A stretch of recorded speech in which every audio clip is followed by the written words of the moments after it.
Hello students. So class 12 physics chapter 1 electric charges and fields के lectures को आगे बढ़ाते हैं और आज के टॉपिक में हम लोग पढ़ने वाले हैं कूलम्स लॉ के कुछ और न्यूमेरिकल्स सुपरपोजिशन प्रिंसिपल पे बेस्ड। सुपरपोजिशन प्रिंसिपल क्या है?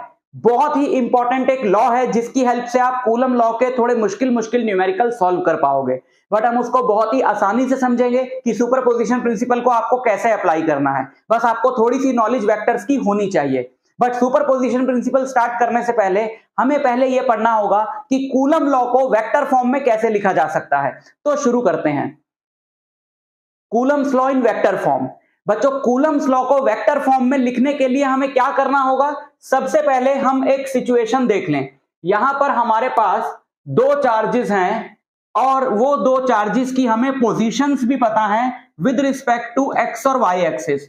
कूलम्स लॉ को वेक्टर फॉर्म में समझने के लिए हमें वेक्टर्स की बेसिक नॉलेज होनी चाहिए। अगर आपको नहीं है तो इस लेक्चर को समझने में आपको थोड़ी सी प्रॉब्लम जरूर आने वाली है। तो ये दो लाइंस क्या है बच्चों? हमारे पास यहां पर दो चार्जेस रखे हैं। ये चार्ज है Q2 और ये चार्ज है Q1। ठीक है, हमें इन दोनों चार्जेस की पोजीशंस पता है। ये चार्ज Q2 सपोज रखा है एक ऐसे पॉइंट पे जिसके कोऑर्डिनेट्स हैं x2 y2 z2 और Q1 रखा है एक ऐसे पॉइंट पे जिसके कोऑर्डिनेट्स हैं x1 y1 और z1। ठीक, अब ये दोनों चार्जेस जो हैं वो पॉजिटिव हैं मान लो। तो ये Q1 क्या करेगा? ये Q1 Q2 पे एक फोर्स लगाएगा रिपल्शन की, कुछ इस तरीके से, है ना, ऐसे।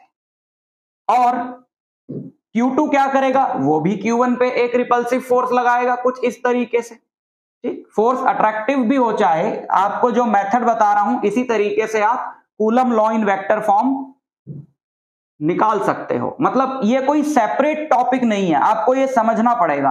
कूलम लॉ आपको पढ़ा दिया गया है, वेक्टर्स आपको आते हैं, दोनों को कंबाइन करके हम सिर्फ ये निकाल रहे हैं कि कूलम लॉ के अंदर जो फोर्स का फॉर्मूला है उसे वेक्टर फॉर्म में कैसे लिखा जाए। मान लो इस वाले चार्ज पे ये वाला चार्ज जो फोर्स लगा रहा है उसका नाम है F21 यानी फोर्स ऑन ड्यू टू 1, और इस वाले का नाम है F12 यानी फोर्स ऑन 1 ड्यू टू 2। ठीक, मान लो ये जो है चार्ज Q2, इसका ओरिजिन से पोजीशन वेक्टर हमें पता है और चार्ज Q1 का भी ओरिजिन से हमें पोजीशन वेक्टर पता है। ये पोजीशन वेक्टर है R2 और ये पोजीशन वेक्टर है R1। क्लियर? ओके। सो हमें निकालना है इस फोर्स का वेक्टर फॉर्म और इस फोर्स का भी वेक्टर फॉर्म, तो वही हमारा हो जाएगा coulomb law in vector form. तो कोई भी वेक्टर कैसे लिखा जाता है? जैसे हमको फोर्स का ही वेक्टर फॉर्म निकालना है तो कोई भी वेक्टर कैसे लिखा जाता है? फोर्स वेक्टर क्या होगा? फोर्स का magnitude into unit vector in the direction of force, है ना। किसी भी वेक्टर को कैसे लिखते हैं? वेक्टर का बेसिक तो आपको पता है ना। किसी भी वेक्टर को कैसे लिखते हैं? वेक्टर का मैग्नीट्यूड इनटू वेक्टर की डायरेक्शन में एक यूनिट वेक्टर। तो वही हम यहां पर भी करने वाले हैं। ठीक, अगर ये वेक्टर है R1 और ये वेक्टर है R2 और यहां से मैं इस लाइन को जोड़ दूं ऐसे करके, ठीक, तो ये वाला वेक्टर इस डायरेक्शन में क्या होगा? R2 minus R1। ठीक है, R2 माइनस R1 कैसे होगा? ट्राइंगल लॉ से, है ना। मान लो ये चार्ज है हमारा पॉइंट A पे और ये चार्ज है पॉइंट B पे और ओरिजिन है O। तो आप ये वाला जो ट्राइंगल देख रहे हो, ये वाला वेक्टर मैंने इसमें ऐसे बनाया। तो आप जानते हो कि ट्राइंगल लॉ को कैसे अप्लाई करते हैं। ट्राइंगल लॉ में जो दो वेक्टर सेम ऑर्डर में होते हैं उनका सम जो है वो तीसरा वाला वेक्टर होता है। यहां पर जो दो सेम ऑर्डर में वेक्टर्स हैं वो है OA और AB, है ना। OA और AB का जो सम होगा वो आपका तीसरा वाला वेक्टर होगा जो कि है OB, यानी कि ये वाला वेक्टर। तो यहां से AB क्या आएगा? यहां से AB आएगा OB माइनस OA, है ना। यहां से AB आएगा OB माइनस OA। तो AB है OB यानी R2 माइनस OA यानी R1, तो AB हो गया R2 माइनस r1। तो इस डायरेक्शन में यानी इस फोर्स की डायरेक्शन में वेक्टर क्या है, r2 minus r1। And similarly इस डायरेक्शन में जो वेक्टर होगा वो r1 माइनस r2 होगा, है ना। यानी वेक्टर ba जो होगा वो r1 माइनस r2 होगा, क्योंकि डायरेक्शन उल्टी हो गई तो बाहर माइनस का साइन लग जाएगा। ठीक, अच्छा अब अगर मैं निकालना चाहूं F21 का वेक्टर फॉर्म, तो मुझे लिखना होगा F21 का मैग्नीट्यूड इनटू इसकी डायरेक्शन में यूनिट वेक्टर, है ना। F21 की डायरेक्शन में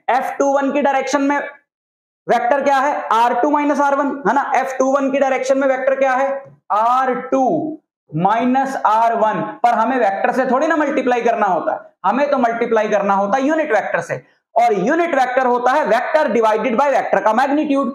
अब ये वेक्टर है R2 minus R1 divided by इसका मैग्नीट्यूड, यानी R2 माइनस R1 का magnitude. Clear, okay.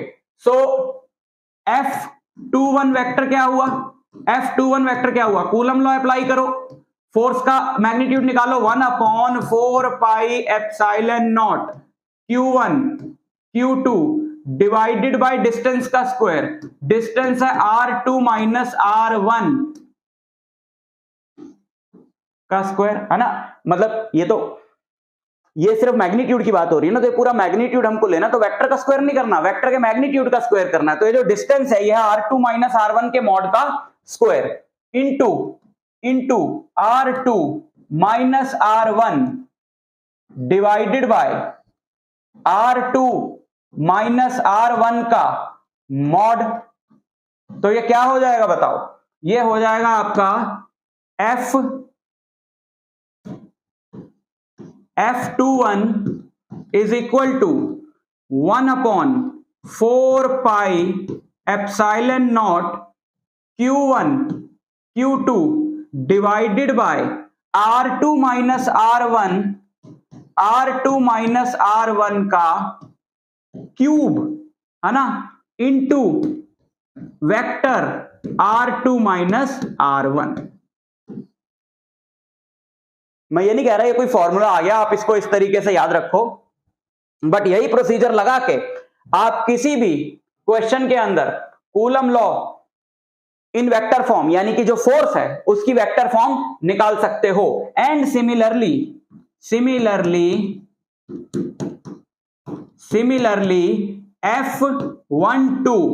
F12 is 1/4 pi epsilon not.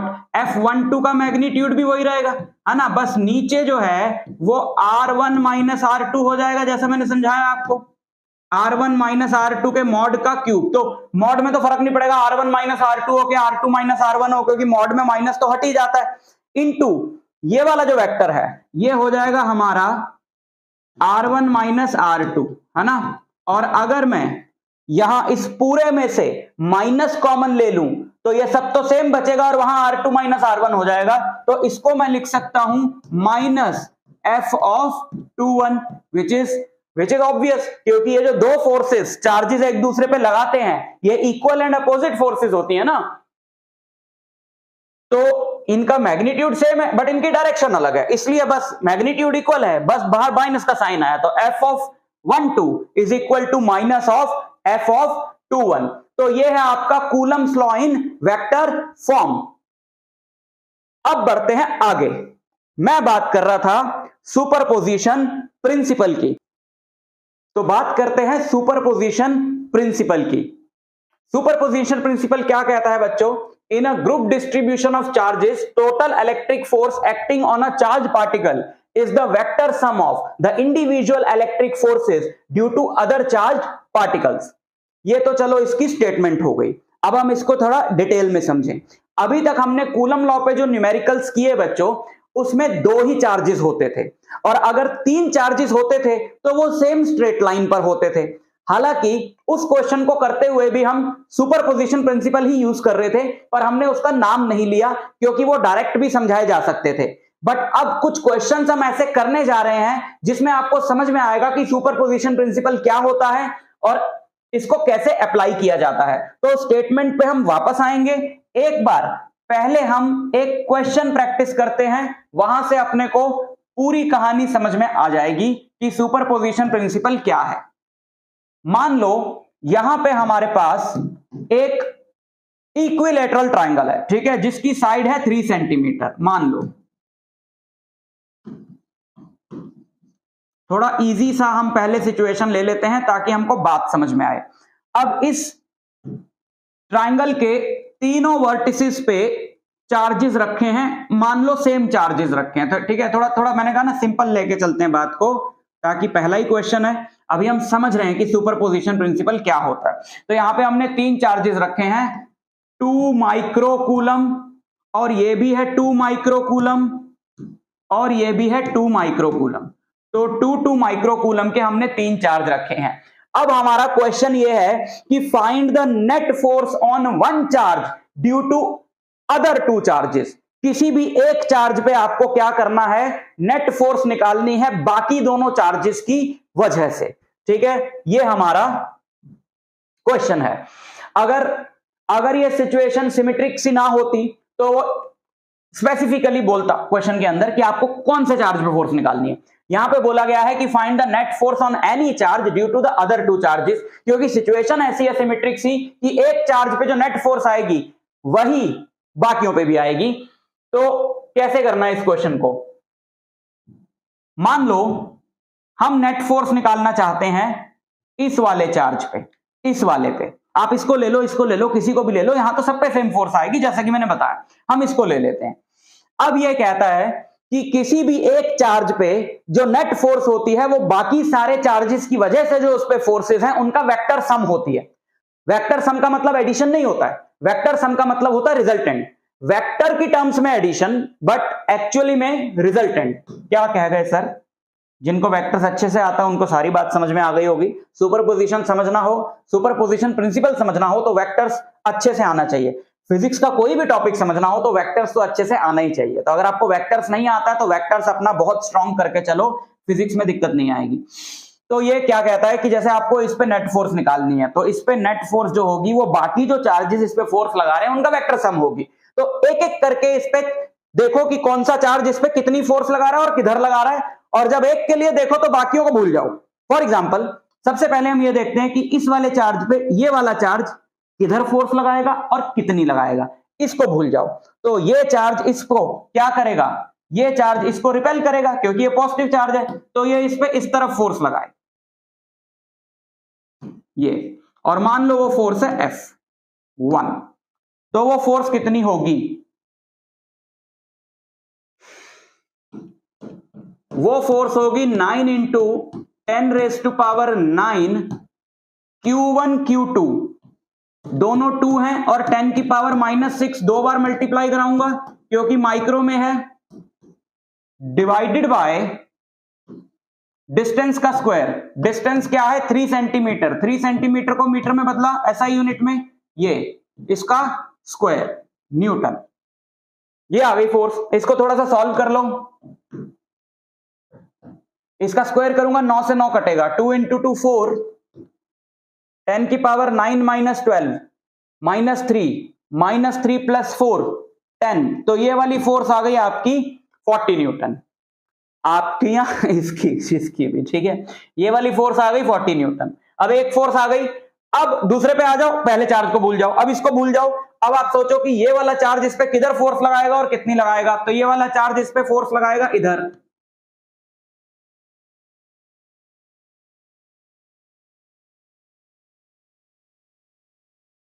और सेम फोर्स लगाएगा, है ना। मैग्नीट्यूड जो होगा इन दोनों फोर्सेस का वो सेम होगा, बिकॉज ये चार्ज इससे उतने ही डिस्टेंस पर है जितना ये है, और दोनों का मैग्नीट्यूड भी क्या है, सेम है।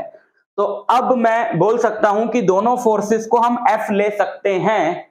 मैंने जानबूझ के उसको पहले F1 लिया था क्योंकि मैं पहले ही उसको F लेता कि दोनों F हैं तो आपको बात समझ में ना आती। अब हम दोनों फोर्सेस को क्या ले सकते हैं, F ही ले सकते हैं, तो क्योंकि दोनों बराबर हैं तो हम उनके लिए अलग अलग सिंबल क्यों लें।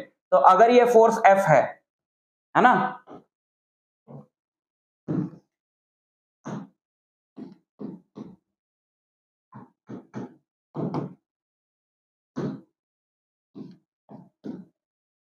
तो ये भी क्या होगी, F होगी, निकालने की जरूरत नहीं है, सेम आएगी फोर्स, है ना। ये भी क्या होगी, F होगी, और ये भी क्या है, F। ठीक, और कोई चार्ज है यहाँ पे, और कोई चार्ज नहीं है। अब आपने निकाल देना है इन दोनों फोर्सेस का रिजल्टेंट। ये दोनों फोर्सेस कितने एंगल पर होंगी, ये हमारा है इक्विलेटरल ट्रायंगल, यानी ये वाला एंगल होगा 60 डिग्री, यानी ये वाला एंगल भी आपका कितना होगा, 60 डिग्री। तो ये पैरेललोग्राम लॉ से होगा, वेक्टर्स नहीं आते हैं दिक्कत आएगी, वेक्टर्स आते हैं कोई दिक्कत नहीं आएगी। पैरेललोग्राम कंप्लीट करा, और ये आया उस पैरेललोग्राम का डायगोनल, और पैरेललोग्राम लॉ ये कहता है कि डायगोनल जो है वो रिजल्टेंट होता है, और हमें इस डायगोनल जो एफ नेट हम इसको नाम दे दें, हमें इसकी वैल्यू निकालनी होगी, and that will be the net force on the charges. तो क्या होता है parallelogram law, under root A square plus B square plus 2ab cos theta, A है एफ, बी है F, 2ab cos 60 degree, cos 60 होता है 1/2, cos 60 होता है 1/2, तो यहां 1/2 रखा, F square plus 2 into F square into 1/2, 1/2 से 1/2 कटा, तो ये आ गया हमारा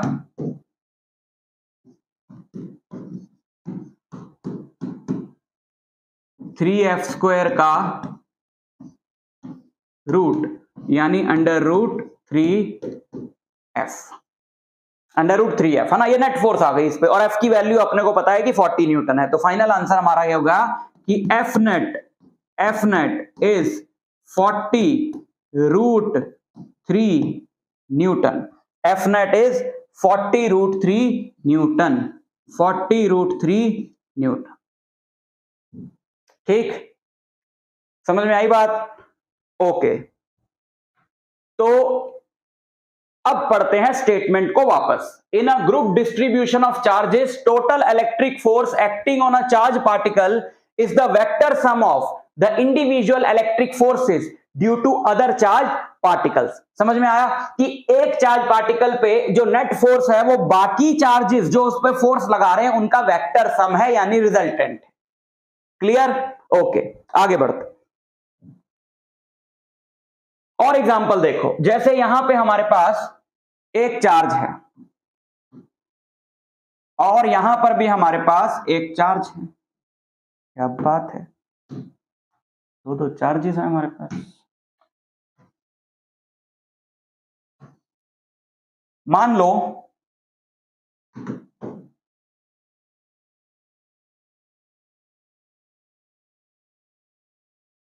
लो ये डिस्टेंस है 4 सेंटीमीटर, और मान लो ये डिस्टेंस है 3 सेंटीमीटर, और यहां पर एक और चार्ज है।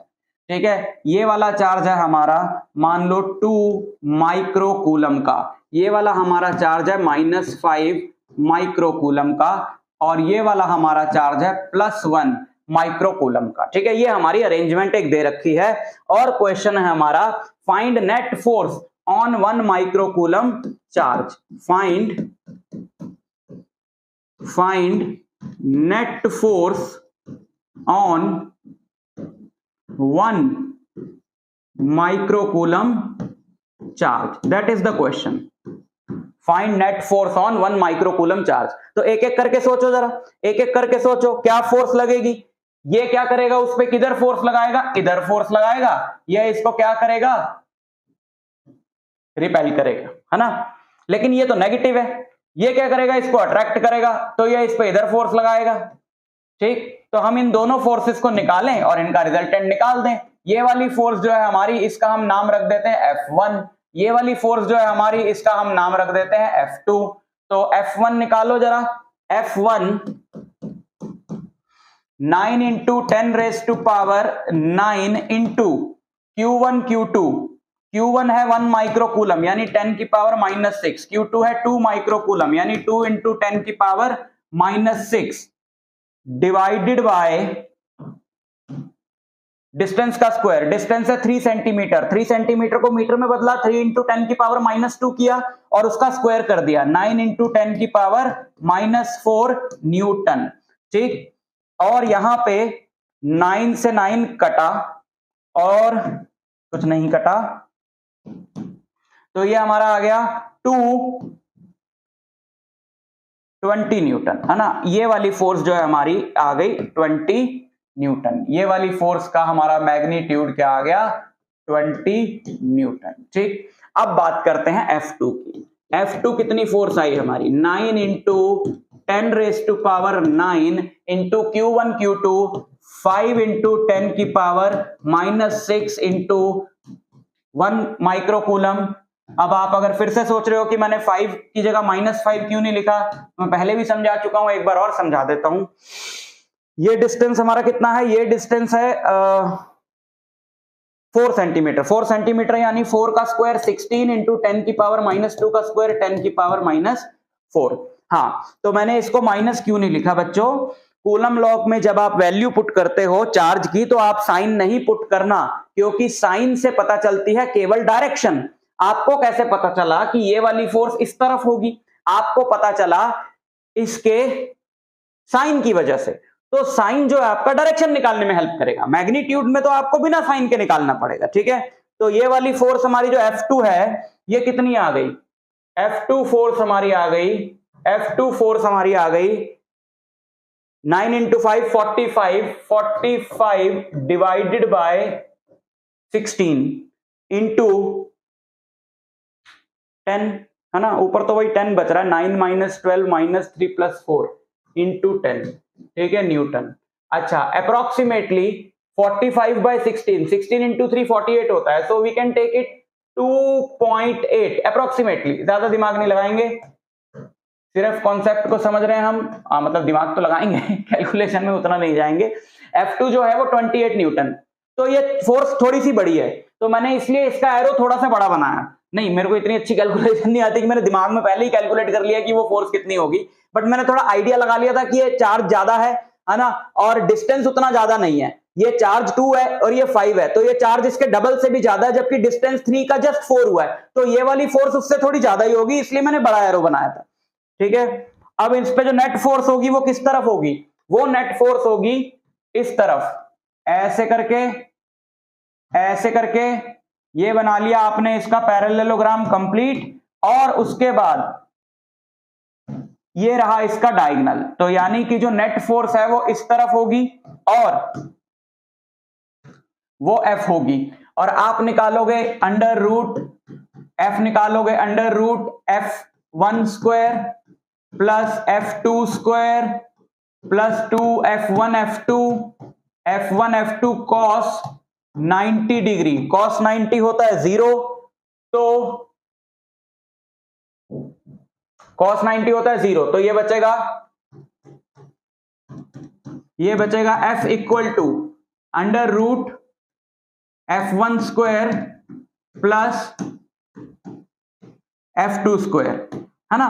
तो एक तो तरीका ये है जो हम ऑलरेडी कर चुके हैं ना, तो आप ऐसे करके निकाल दोगे, आपका फाइनल आंसर आ जाएगा। चलो वो भी मैं निकाल देता हूं कि आपका जो फाइनल आंसर है दैट विल बी, पहला हमारा F1 क्या था 20 का स्क्वायर कितना हो गया 400, प्लस F2 कितना था 28 का स्क्वायर कितना हो गया, जो कि मुझे याद नहीं आ रहा, जरा कमेंट करके बता दो, इंटू 28 784 का रूट, यानी 1184, और 1184 का आपको करना पड़ेगा स्क्वायर रूट।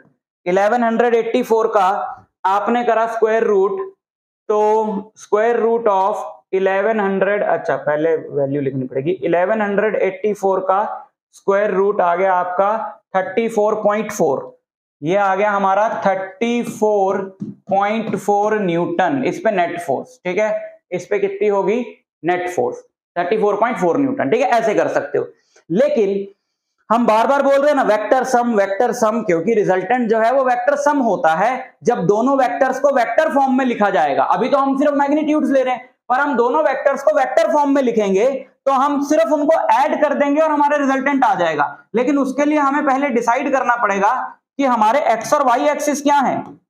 जैसे देखो आपने 11th में सब कुछ पढ़ा है, आपको नहीं याद आ रहा तो ध्यान से सुनो जो मैं बता रहा हूं, आपको समझ में आ जाएगी पूरी बात। यहां पे हमारे पास y एक्सिस है और यहां पे हमारे पास x एक्सिस है, ठीक है। x एक्सिस में जो यूनिट वेक्टर होता है वो i कैप होता है, y एक्सिस में जो यूनिट वेक्टर होता है वो j कैप होता है, आपने पढ़ा हुआ है। तो आपकी जो फोर्स x एक्सिस में है उसके साथ i कैप लगा दो, जो y में है उसके साथ j कैप लगा दो, जो नेगेटिव x में है उसके साथ माइनस i कैप लगा दो, जो नेगेटिव y में है उसके साथ माइनस j कैप लगा दो और सबको डायरेक्टली ऐड कर दो। कैसे? यहां पे अपने पास नेट फोर्स आ जाएगी कितनी, देखो यहां पे अपने पास नेट फोर्स आ जाएगी, ये वाली फोर्स x में है, नेगेटिव x में है ना, तो -28 i कैप, इसके साथ माइनस i कैप लगा दो, प्लस 20 वाली फोर्स y में है तो 20 j कैप, ये आ गया आपका न्यूटन। तो न्यूटन में तो आप क्या बहुत बड़ी कैलकुलेशन से बच गए, है ना, यहां पे रूट निकाला, स्क्वायर किया, उस सब से बच गए और ये आपका फाइनल आंसर है। तो आपने सिंपली ये करना है कि जो x एक्सिस में है y कैप लगा दिया, y वाले के साथ j कैप लगा दिया, ऐड कर दिया। और सर अगर कोई x या y में ना हो तो फिर वही 11th की नॉलेज काम आएगी कि अगर एक फोर्स इधर होती तो आप उसके कंपोनेंट्स ले लेते, एक इधर, मान लो ये एंगल थीटा है और ये फोर्स F है तो ये F cos थीटा, ये F sin थीटा, इसके साथ माइनस i कैप लगा दिया, इसके साथ माइनस j कैप लगा दिया, इसको भूल गए, अब इसको दो फोर्सेस की तरह ट्रीट किया, सबको ऐड कर दिया। अभी करके दिखाता हूं ऐसा क्वेश्चन। अब इसका फायदा क्या है, एक तो आपकी कैलकुलेशन बच गई, एक तो आपकी कैलकुलेशन बच गई और दूसरा एक तो आपकी कैलकुलेशन बच गई, दूसरा ये हुआ कि क्योंकि फोर्स जो है वो वेक्टर क्वांटिटी है तो आपको हर बार डायरेक्शन बतानी पड़ेगी। आपको क्या लग रहा है कि यहां पे आपका फाइनल आंसर आ गया, यहां पे आपका फाइनल आंसर आ गया, ना ना ना ना, यहां पे फाइनल आंसर नहीं आया आपका, आपने सिर्फ मैग्नीट्यूड बताया, डायरेक्शन तो बता ही नहीं।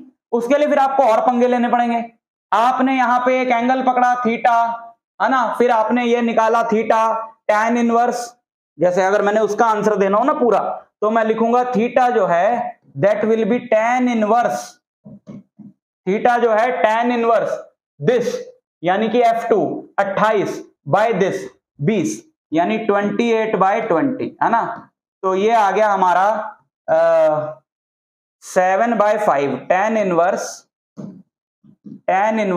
7/5 थीटा। फिर अपने को पूरा आंसर देना पड़ेगा कि जो रिजल्टेंट फोर्स है वो 34.4 न्यूटन है at an angle tan inverse 7/5 with कौन सी फोर्स है ऊपर वाली, विद 20 न्यूटन फोर्स, ये पूरा बताना पड़ेगा।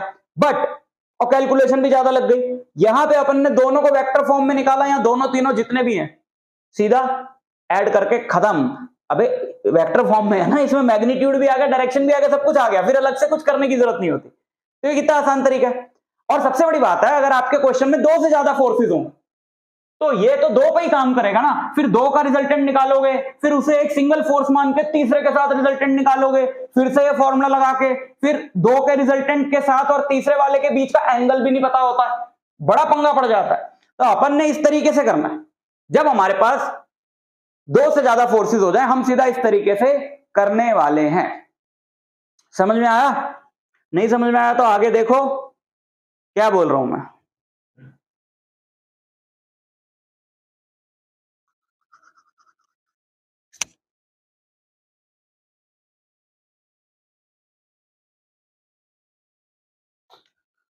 देखो जैसे फिर से लेते हैं, यहां पे हमारे पास एक राइट एंगल ट्रायंगल मान लेते हैं, ठीक है ना, राइट एंगल्ड ट्रायंगल है ये हमारे पास, ये रहा राइट एंगल्ड ट्रायंगल है हमारे पास, ये है 4 सेंटीमीटर, ये है 3 सेंटीमीटर और ये है 5 सेंटीमीटर ही होगा ना अगर ये 4 और 3 है तो, पाइथागोरस थ्योरम। सो यहां पर अपने पास एक चार्ज है और यहां पर अपने पास एक चार्ज है, इसके तीनों वर्टिसेस पे चार्ज है, ठीक है, चार्जेस हैं 1 माइक्रोकूलम, 2 माइक्रोकूलम, 0.1 माइक्रोकूलम, ठीक है, ऐसे बहुत ही कम हो जाएगा बेचारा। रहम खाओ उस पे, इसको हम ले लें -1 माइक्रोकूलम, ठीक है, -1 माइक्रोकूलम। क्वेश्चन है find resultant force, find resultant force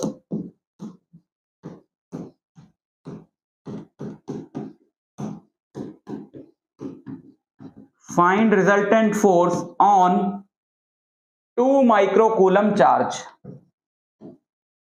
find resultant force on 2 microcoulomb charge, यानी इस वाले पे, ठीक है।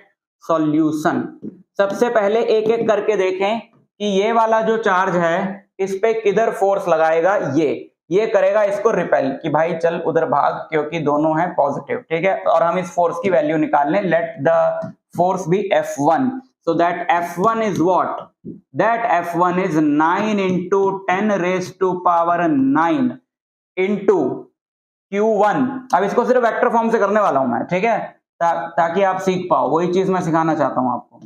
2 into 10 की पावर -6 डिवाइडेड बाय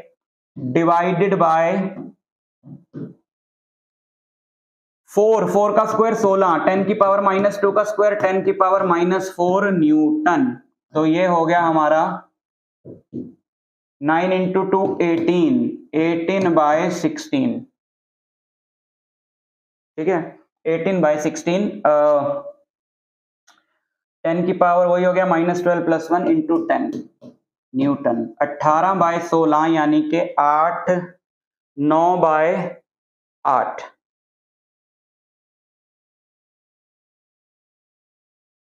9/8 मतलब 1 पॉइंट क्या बचा 1, फिर लिखा डेसिमल हो गया 10, फिर 1.1 आएगा, फिर बचा 20, फिर आएगा 2, फिर बचा 40, फिर आएगा 5 into 10 है न्यूटन, यानी कि 11.25 न्यूटन। ये वाली फोर्स जो है वो 11.25 न्यूटन है, जिसके साथ हम आई कैप लगा देंगे क्योंकि ये अपना क्या है, एक्स एक्सिस है। अब बात करते हैं इसकी, ये वाला चार्ज इसको क्या करेगा, ये वाला चार्ज इसको अपनी तरफ अट्रैक्ट करेगा। पता नहीं वो फोर्स ज्यादा है कि कम है, वो फोर्स क्या होगी, देखो ये 4 है वो 5 है और चार्ज की वैल्यू सेम है, तो वो दूर है तो ये फोर्स कम होगी, है ना, ये फोर्स वीक होगी, तो इसको थोड़ा छोटा एरो दें हम ऐसा, ठीक है। और ये फोर्स कितनी होगी, एक बार इस फोर्स की भी वैल्यू निकाल लें, let this force B F2, तो जो F2 होगा that will be 9 into 10 raised to power 9 into Q1, 2 into Q2, minus है साइन नहीं लेना, डिवाइडेड बाय डिस्टेंस का स्क्वायर, डिस्टेंस है 5 का स्क्वायर 25 इंटू 10 की power -4 Newton. So this force is 18/25 into 10 Newton, यानी 180/25, 7.2 न्यूटन, ठीक है, 7.2 न्यूटन। अच्छा, अब ये वाली फोर्स जो है हमारी, ना ही तो ये फोर्स हमारा एक्स एक्सिस में है ना वाई एक्सिस में है, तो वेक्टर फॉर्म में कन्वर्ट करने के लिए हम क्या करेंगे, इस फोर्स के कंपोनेंट्स लेंगे। मान लेते हैं, अब देखो इधर एक कंपोनेंट होगा इसका, है ना, और एक इधर कंपोनेंट होगा, एक इधर कंपोनेंट होगा। मान लेते हैं कि ये वाला जो एंगल है थीटा है, कौन सा एंगल, मान लो ये वाला एंगल है थीटा, तो ये F2 है ना, तो ये वाला कंपोनेंट इसका कितना होगा, F2 cos थीटा, और ये वाला कंपोनेंट इसका कितना होगा, F2 sin थीटा। तो क्या करना है आपको, इसके कंपोनेंट्स बनाने हैं। F2 cos theta, cos theta क्या होगा, हम क्लियरली निकाल सकते हैं, थीटा होता है बेस अपॉन हाइपोटेन्यूज, तो F2 cos थीटा होगा, F2 cos थीटा होगा 7.2 इंटू बेस कितना है 4 बाय हाइपोटेन्यूज 5, है ना, ये होगा हमारा F2 cos थीटा। 7.2 इंटू 4 28.8, तो 28.8 डिवाइडेड बाय 5, ये हो गया हमारा 5.38, 5.76 न्यूटन, ये वाला कंपोनेंट हो गया। और ऊपर वाला कंपोनेंट हो गया हमारा F2 sin theta, F2 sin theta कितना हो गया 7.2 इंटू साइन थीटा आएगा परपेंडिकुलर बाय हाइपोटेन्यूज यानी 3/5, तो 7.2 into 3 is 21.6 by 5, so that will be 4.32 Newton. अब आपके पास जो फोर्स एक्स या वाई में नहीं थी, आपने उसके कंपोनेंट्स ले लिए। अब आपके पास जो कुछ भी बचा वो सारी फोर्सेस या एक्स में है या वाई में है। जब आप एक फोर्स के कंपोनेंट्स ले लेते हो आप उसे भूल जाते हो, क्योंकि अब हमने इसके इफेक्ट को स्प्लिट कर लिया वाई और एक्स एक्सिस में, अब इसकी जरूरत नहीं है। तो now we have three forces 1 2 3। अब जो एक्स में है उसके साथ आई कैप लगाएंगे, जो वाई में है उसके साथ जे कैप लगाएंगे और हम सबको ऐड कर देंगे। तो हमारा जो नेट फोर्स है वो क्या है, इसके साथ लगाओ आई कैप। F1 क्या है, F1 है F1 ये रहा, F1 क्या है 11.25, तो 11.25 आई कैप प्लस इसके साथ लगाओ माइनस आई कैप। F2 cos थीटा कितना है 5.76, तो 5.76 के साथ लगाएंगे माइनस आई कैप प्लस ये F2 sin theta. F2 sin theta कितना है 4.32 के साथ लगाएंगे जे कैप। ये हमारा फाइनल आंसर होगा। आई वालों को सॉल्व कर दो। 11.25 minus 5.76, 11.25 minus 5.76, 5.49। So final answer is 5.49 I cap plus 4.32 J cap F net, ठीक है। सो ये आपकी नेट फोर्स है और ये बिल्कुल करेक्ट आंसर है, आपका कंप्लीट आंसर है। देखो कितना आसान है। तो आप इसको वेक्टर फॉर्म में करो, जब भी करो आपको कभी भी दिक्कत नहीं आएगी। हालांकि वेक्टर फॉर्म से बच्चे डरते हैं, बिना वजह डरते हैं, ये इतने मुश्किल कामों को इतना आसान बना देता है। तो आपको घबराने की बिल्कुल जरूरत नहीं है, आपने जब भी करना है इसी से करना है। अब क्वेश्चन को थोड़ा और बड़ा कर देते हैं। इस बार हम लेकर आए हैं स्क्वायर, 4 चार्जेस हैं और एक स्क्वायर के 4 वर्टिसेस पे रखे हैं। ये हमारा स्क्वायर है, यहां पे हमारे पास एक चार्ज है, ये ले लो ए पे चार्ज है Q1 3 माइक्रोकूलम, यहां पे हमारे पास चार्ज है 3 माइक्रोकूलम। बी पे चार्ज है -2 माइक्रोकूलम, -2 माइक्रोकूलम। सी पे चार्ज है Q3 +4 माइक्रोकूलम और Q4 -5 माइक्रोकूलम, -5 माइक्रोकूलम, ठीक है। Are located at the corners of a square with side 0.2 metre each. 2 बार लिख दिया 0.2 मीटर, है ना। हाँ 0.2 मीटर है, आपको कोई कंफ्यूजन ना हो। मैं एक को मिटा देता हूं, जड़ से मिटा देता हूं।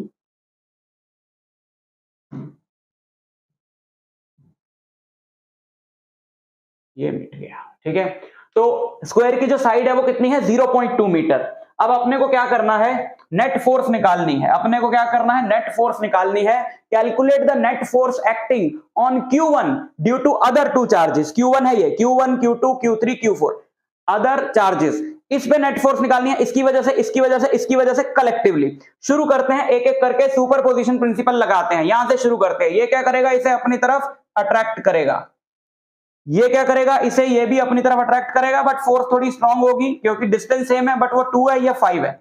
और ये क्या करेगा, ये इसको रिपेल करेगा इधर। फोर्स कितनी होगी अभी देखते हैं। इसका मतलब है हमें ये वाली फोर्स के कंपोनेंट्स बनाने पड़ेंगे और ये वाली फोर्सेस तो एक्स और वाई एक्सिस में निकालो। अबे वैल्यू निकालो।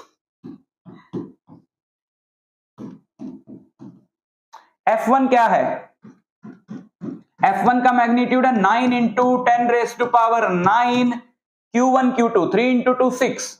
अब इतनी कैलकुलेशन कर लिया, डायरेक्ट कर लो।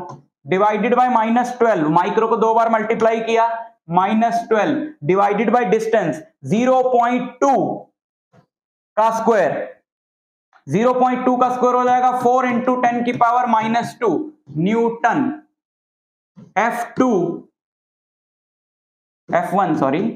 F1 निकालेंगे अभी, जल्दी क्या है। 9 × इसको हमने कैंसिल करा, 2 बचा, ऊपर 3 बचा। 9 × 3 डिवाइडेड बाय 2 इंटू 10 की पावर ये आ गई हमारी 11 हो गई और -12, तो 10 की पावर -1 यहाँ पे बचेगा। अब इसको जरा हम थोड़ा सा सॉल्व कर दें, तो 9 इंटू 1.5 इंटू 10 की पावर -1, 135 न्यूटन। ये वाली जो हमारी फोर्स है वो कितनी है? 1.35 न्यूटन। ये वाली फोर्स हमारी कितनी होगी?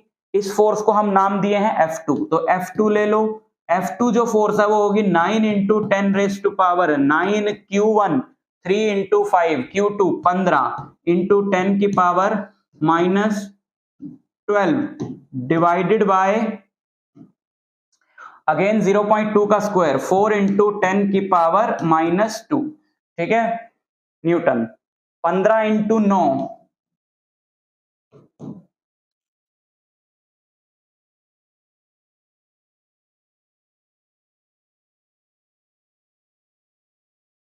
3 इंटू 5 15 से जा रहा है ना। 15 इंटू 9 135 डिवाइडेड बाय 4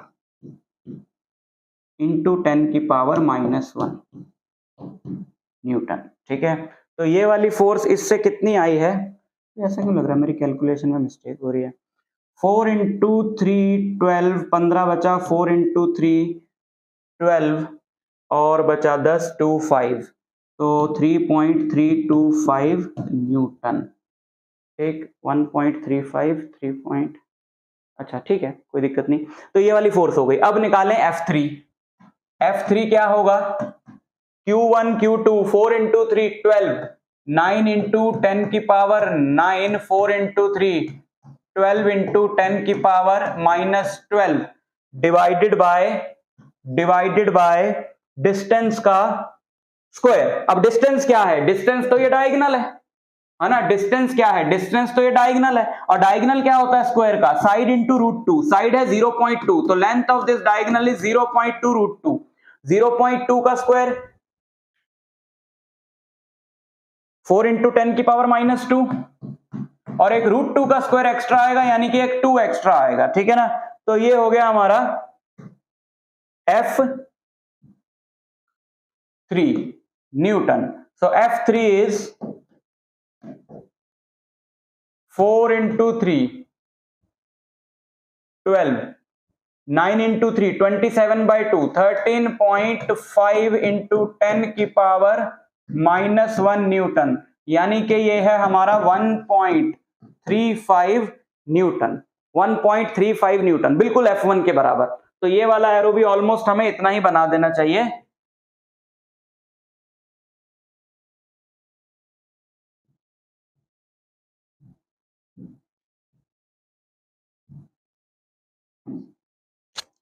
ठीक।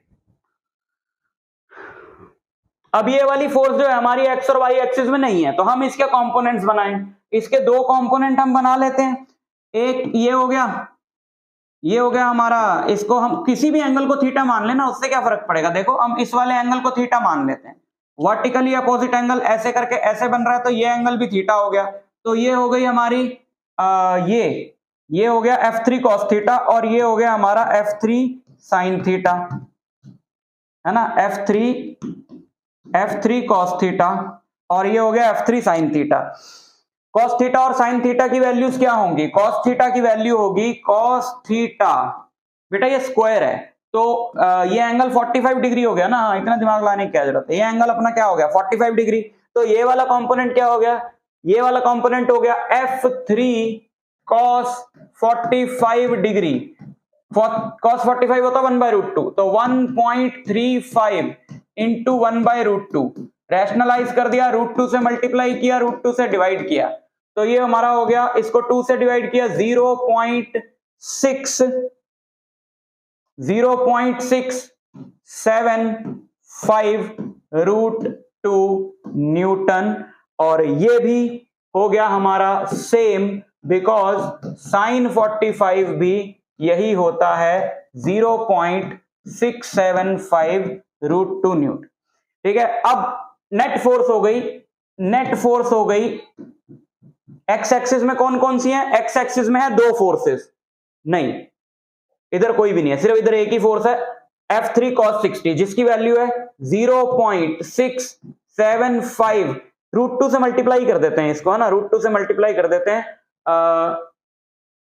0.675 इंटू 1.414 0.95, तो दिस इज बेसिकली 0.95, तो 0.95 लिख लेते हैं इसकी जगह। 0.95 के साथ हम लगाएंगे आई कैप और उधर फोर्स है F2, F2 की वैल्यू क्या है, ये रही F2 की वैल्यू, इसके साथ हम लगाएंगे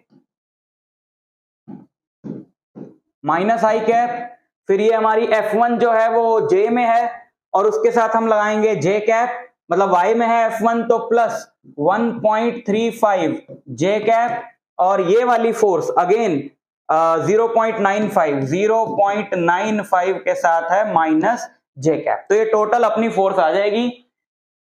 आई कैप वालों को अलग से सॉल्व कर देंगे और जे कैप वालों को हम अलग से सॉल्व कर देंगे, तो ये हमारा आ जाएगा 3.325 minus 0.95 2.375, so this is minus 2.375 I cap और 1.35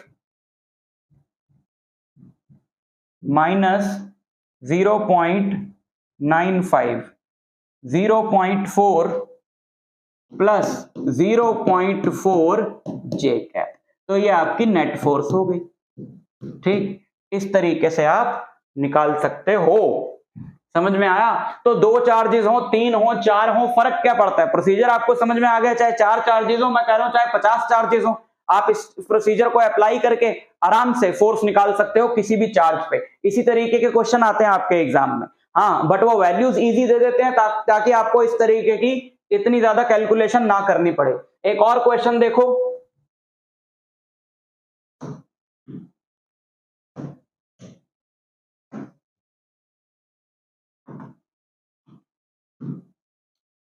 फोर चार्जेस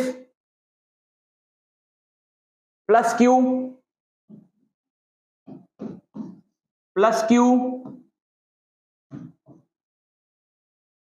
माइनस क्यू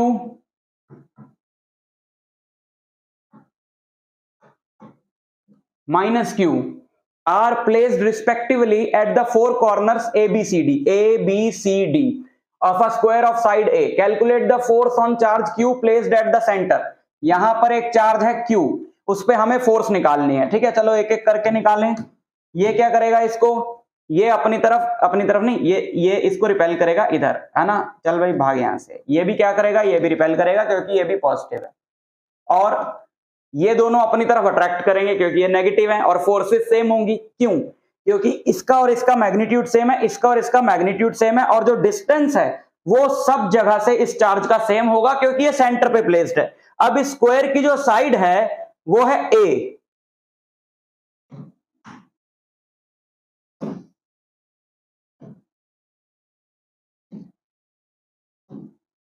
इस स्क्वायर की जो साइड है वो है A, ठीक है, और ये वाली फोर्स है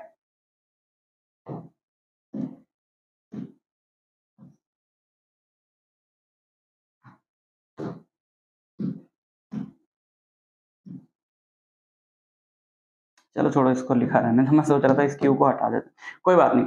अच्छा, अगर स्क्वायर की साइड है A तो इसका हमें ये वाला डिस्टेंस चाहिए ये फोर्सेस निकालने के लिए, यानी डायगोनल का आधा, डायगोनल होता है A इंटू √2 और डायगोनल का आधा होगा A √2 डिवाइडेड बाई 2, यानी ये जो डिस्टेंस है वो ये है। तो ये जो फोर्सेस है ना चारों, ये बराबर होंगी, समझ गए, क्योंकि इस पे ये चारों बराबर फोर्स लगाएंगे, डिस्टेंस भी सेम है, चार्ज भी सेम है, तो वो वाली फोर्स हम निकाल लेते हैं। वो फोर्स होगी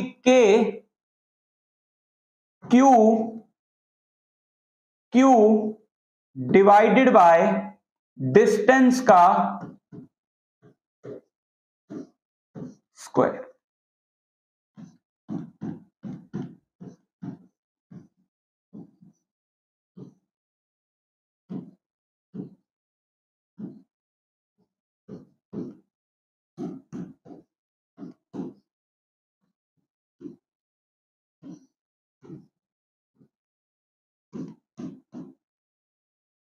ठीक है, अच्छा अब ये वाला चार्ज इस पे यही फोर्स इस तरफ लगा रहा है,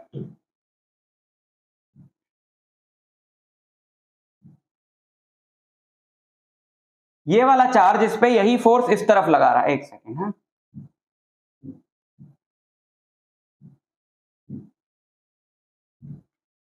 ये, और ये चार्ज इस पे यही फोर्स अपनी तरफ लगा रहा है, तो इस पे दो फोर्सेस लग रही हैं इस तरफ, ये बराबर वैल्यू की, और सिमिलरली इधर भी।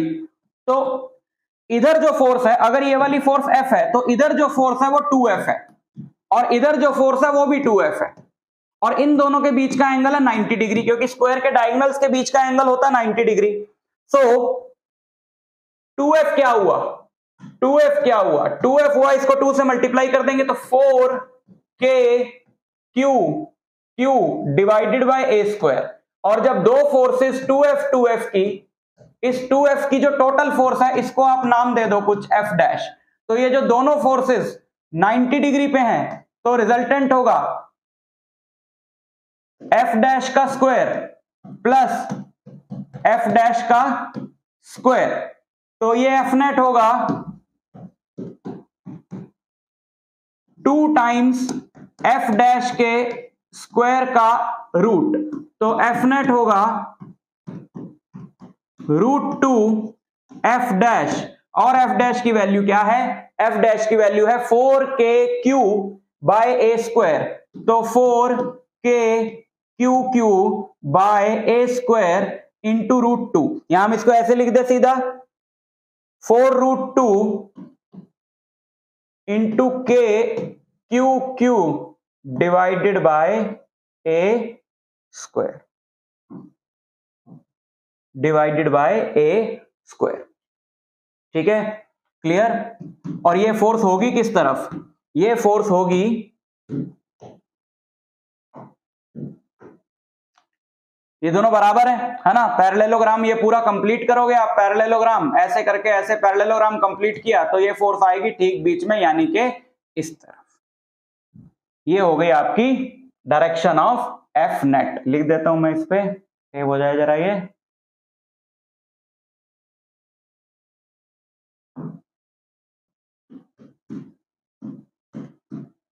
ठीक, तो ये आपके सुपरपोजिशन प्रिंसिपल पे कुछ बहुत इंपॉर्टेंट न्यूमेरिकल्स थे। आई होप आपको पूरा कॉन्सेप्ट समझ में आ गया होगा। अब बहुत सारे न्यूमेरिकल सुपरपोजिशन प्रिंसिपल पे आप ट्राई कर सकते हो, सारे इसी कॉन्सेप्ट पे बेस्ड हैं, आपसे आसानी से हो जाएंगे, कुछ भी एक्स्ट्रा उसमें करने की जरूरत नहीं है। तो मिलता हूं आपसे नेक्स्ट लेक्चर में, तब तक के लिए ऑल द वेरी बेस्ट।